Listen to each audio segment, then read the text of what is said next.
नमस्कार। मैं Harivallabh Bhatt HU Bhatt live में आपका फिर से स्वागत करता हूं। आज मैं धन्यवाद देना चाहता हूं मेरी दो बहनों का।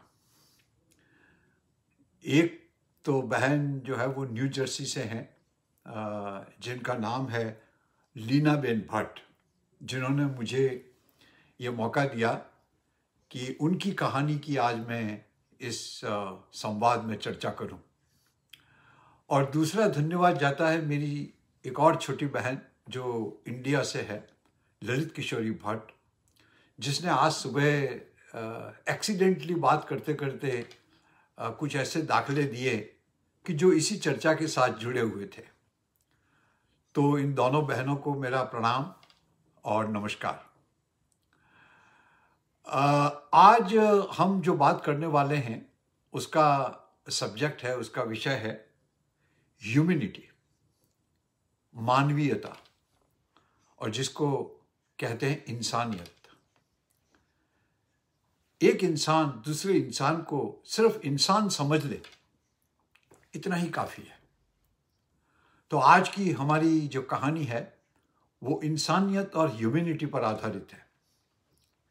एक बार क्या हुआ कि एक बस में एक इंसान सफर कर रहा था। नॉर्मली इंडिया के अंदर तो आप लोग इंडिया से अगर बिलोंग करते हैं तो डेफिनेटली आपको अंदाज होगा कि वहाँ की बसों में बहुत भीड़ रहती है, अनरिजर्व कंपार्टमेंट में बहुत भीड़ रहती है, जगह की मारामारी होती है, लोग अपने हाथ पांव तोड़ देते हैं सीट पाने के लिए।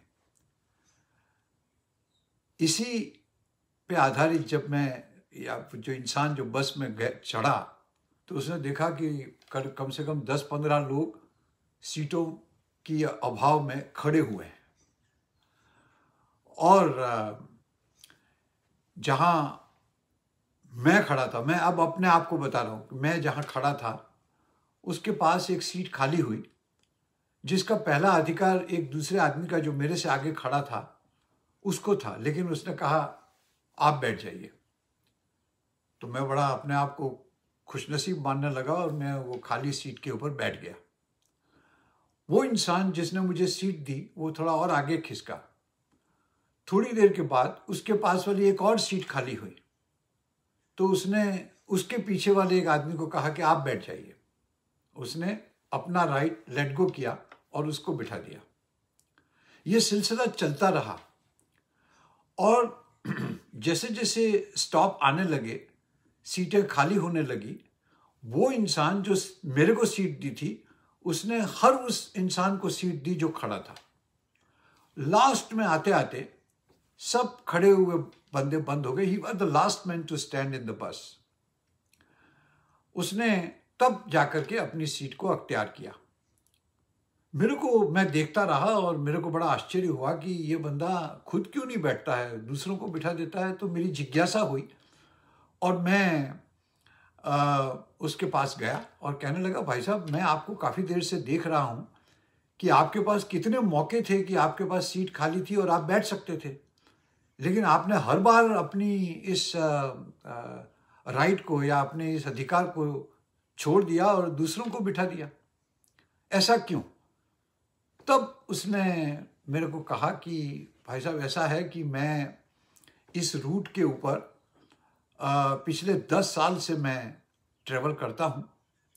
मैं बहुत छोटा आदमी हूँ, एक ऑफिस में मैं क्लार्क की नौकरी करता हूँ। मैंने पहली बार जब मेरे को सीट मिली और जो आनंद की अनुभूति हुई, वही आनंद की अनुभूति मैं लोगों को देना चाहता हूँ। मैं पैसे वाला नहीं हूँ, मैं पैसे नहीं दे करके और इंसान को खुश नहीं कर सकता हूँ। मेरे पास रिसोर्सेज भी बहुत कम हैं, मैं बहुत गरीब परिवार से हूँ। मुझे उसमें आनंद आता है कि जब एक आदमी को मैं सीट देता हूँ और उसके चेहरे पे जो खुशी आती है, उस खुशी से ही मेरे को आनंद मिलता है। इस इंसान ने इतना बड़ा मैसेज दे दिया, जिस मैसेज को मैं आज आप सबके सामने देना चाहता हूँ कि जरूरी नहीं है कि कुछ देने के लिए आपके पास पैसे ही हों। आपके पास बहुत कुछ है देने के लिए। तो देना ये एक बड़ी चीज है।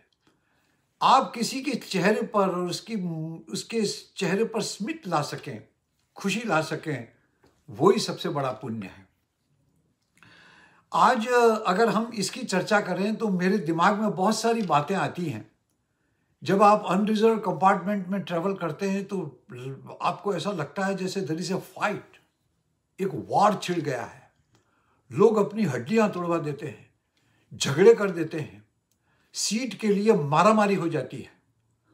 और उस समय अगर आपको सीट मिल जाए तो ऐसा लगता है कि जैसे आपको ऊपर वाले ने बहुत बड़ी गिफ्ट दे दी है। इससे बड़ी खुशी आप लोगों को क्या दे सकते हैं कि अगर आप में सामर्थ्य है खड़े रहने का तो आप दूसरों को सीट दे दीजिए और इस तरह आप आनंद बांटते रहिए, खुशियां बांटते रहिए। मेरे ख्याल से इससे बड़ी और कोई दक्षिणा या इससे बड़ी कोई दान हो नहीं सकता है कि आप किसी के चेहरे पर थोड़ा सा संतोष ला के दे दें। ये भीड़ होती क्यों है? ये भीड़ होती है because there is a shortage of resources. यहाँ क्लेमेंट ज़्यादा हैं और पाने वालों की तादाद ज़्यादा है और देने वालों की तादाद कम है। तो हम उसमें से एक देने वाले बन जाए। मैंने अपने जीवन में एक फिलॉसफी अडॉप्ट की है कि अगर कोई आदमी आपके पास आए और वो आपसे उम्मीद रखे तो आप, और अगर आप सामर्थ्य हैं तो आप उसको दे दो।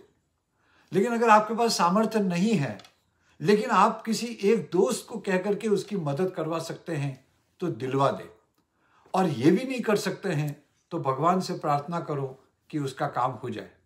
तो मेरी फिलॉसफी जो मैंने बहुत पहले से अडॉप्ट की हुई है वो है दे दे, दिलवा दे या दुआ दे।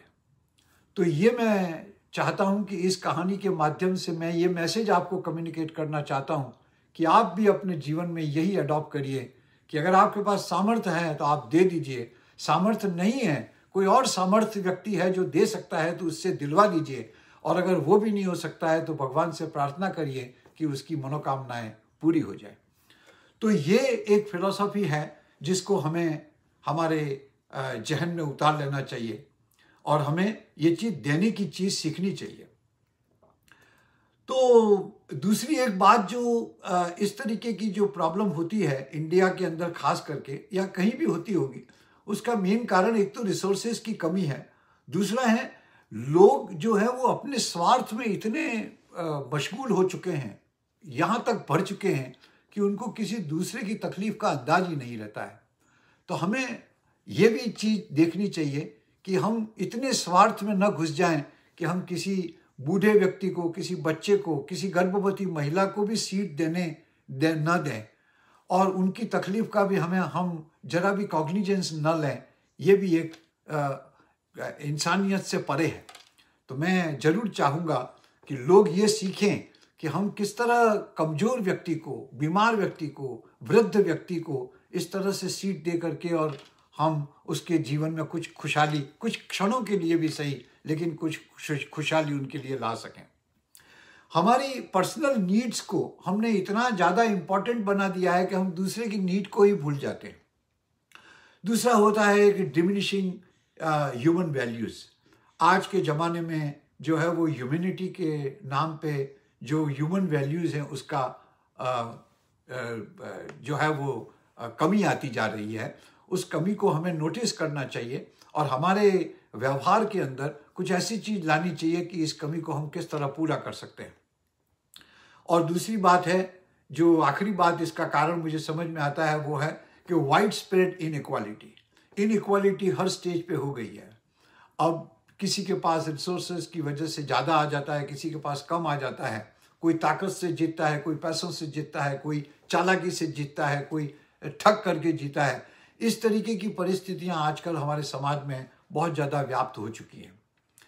तो what we need our society to learn, ये बात मैं आपको बताना चाहता हूँ।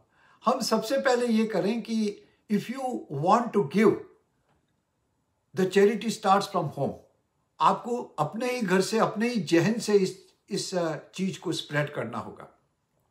एंड लर्न टू गिव, आप देना सीखिए। एक बार आप देना सीखेंगे, आप एक बार देना शुरू करेंगे तो आप लेने से प्राप्त होने वाली खुशी को भी भूल जाएंगे। आप देने की खुशी लेने की खुशी से कई गुना ज़्यादा है। तो एक बार आप देने की शुरुआत कीजिए, पैसों से नहीं तो किसी और चीज़ से, जैसे इन भाई साहब ने सीट दे करके किया। आप ऐसा कर सकते हैं कि आप अपने बर्थडे के ऊपर आप एक काम करिए कि हम बर्थडे पे क्या हम लोग हमारे बच्चों को सिखाते हैं, गिफ्ट लेना सिखाते हैं। बर्थडे के दिन गिफ्ट देना सिखाओ। बर्थडे के दिन आप बच्चों को ये कहिए कि अपने पुराने कपड़े लेकर के चलो मेरे साथ, किसी गरीब आदमी को एक अच्छा कपड़ा, आजकल कपड़े तो फटते ही नहीं है। कपड़े आप 5 साल पहले 10 साल पहले पहनते ही रहोगे, फटेंगे ही नहीं। तो लेकिन फैशनें बदल जाती हैं, आपके उसकी डिज़ाइनें बदल जाती हैं, तो कुछ कपड़े पुराने हो जाते हैं। उन पुराने कपड़ों को बर्थडे के दिन ले जाइए और बर्थडे के दिन ले जाके नीडी आदमी को आप दे दीजिए। जैसे कहीं कंस्ट्रक्शन साइट पे चले जाइए, जहाँ मजदूर के छोटे छोटे बच्चे होते हैं, उनको कपड़े दीजिए। आप और कुछ मत करो। मैंने एक व्हाट्सएप मैसेज देखा था, वो सुन करके मेरी आंखों में आंसू आ गए। एक आदमी क्या करता था कि बर्थडे के दिन जो है वो 10,000 रुपये लेकर के निकल जाता था। गुब्बारे वाले, फुग्गे वाले, पुंगी वाले, छोटे छोटे जो लोग बिजनेस करते हैं, उसने कहा भाई ये गुब्बारा मेरे को चाहिए, तो बोले कितने का? बोले 2 रुपये का। तो उसने उसको 100 रुपये दे दिए। बोले साहब छुट्टे नहीं है। नहीं नहीं तुम रखो। अरे मेरे को नहीं चाहिए। He is so much happy कि उसको 2 रुपये के गुब्बारे के 100 रुपये मिल गए। इस तरह उसने कई लोगों को इस तरह खुश किया। तो हम भले 10,000 रुपये नहीं ले जा सकते, हम कम से कम 1,000 रुपये या 500 रुपये लेकर के निकलें, और इस तरह की गेस्चर अगर हम इस्तेमाल करें तो कितने लोगों के चेहरों पर खुशी आ सकती है। आप ये काम कर सकते हैं। देना सीखिए। आपको मैं गारंटी के साथ कहता हूं कि देना जिस दिन आप सीखेंगे और उससे जो आपको आनंद की अनुभूति होगी, वो लेने वाली अनुभूति से कई गुना ज्यादा होगी। एक बार शुरुआत तो कर दीजिए, एक बार शुरू करिए, डेफिनेटली ये साइकिल चलता रहेगा चलता रहेगा चलता रहेगा। दूसरी बात, मैं अपनी सरकारों को भी ये कहना चाहता हूं कि आज जमाने में कहाँ विवेकानंद हैं, कहाँ स्वामी दयानंद सरस्वती हैं, कहाँ रामकृष्ण परमहंस हैं, कहाँ वो समाज सुधारक चले गए। सारे के सारे समाज सुधारक पिछले 50-100 सालों में, जब से आज़ादी मिली हिंदुस्तान को, तब से ये सब समाज सुधारक खत्म हो गए, क्योंकि अब वो समाज सुधारकों की जगह जो है वो किन्हीं दूसरे लोगों ने ले ली है, जिनका स्वार्थ कुछ अलग टाइप का है।